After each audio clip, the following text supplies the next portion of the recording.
તો ભાજપના પૂર્વ સાંસદ દિનુ સોલંકીના નિવેદનનો મુદ્દો, જેમાં ગીર સોમનાથ જિલ્લા કોંગ્રેસ પ્રમુખ કરશન બારડે પત્રકાર પરિષદ યોજી, ત્યારે કોંગ્રેસ પ્રમુખ કરશન બારડે આક્ષેપો કર્યા છે। ત્યારે દિનુ સોલંકીને કલેક્ટર સાથે વ્યક્તિગત વાંધા છે તેવું જણાવ્યું છે। ત્યારે દિનુ સોલંકીની પાંજરાપોળની જમીન ખાલસા કરતા વાંધો પડ્યો છે તેવું પણ જણાવ્યું।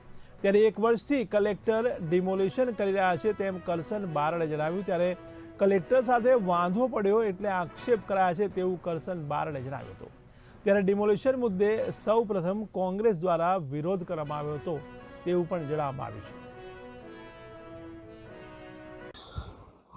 હમણાં તાજેતરમાં કોડીનાર નગરપાલિકાની ચૂંટણી ગઈ અને ભાજપના પૂર્વ સાંસદ એવું બોલ્યા કે કલેક્ટર અને શક્તિભાઈ વચ્ચે ડીલ થઈ, પણ એવું નથી। એના જે આક્ષેપ છે દિનુભાઈના એ પાયા વિહોણા છે।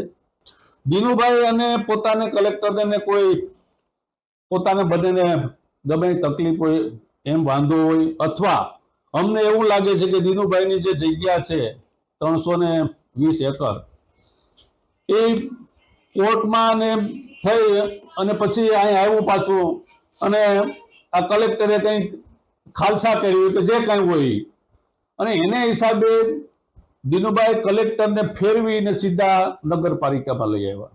એ બંનેનો આંતરિક વાંધો છે અને જિલ્લામાં લઈ આવે।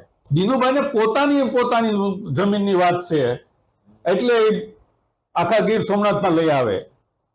એ પાંજરાપોળની કોઈ જગ્યા લીધી એને, અને એ જમીનનો કોઈ મુદ્દો છે કલેક્ટરના બંને વચ્ચે।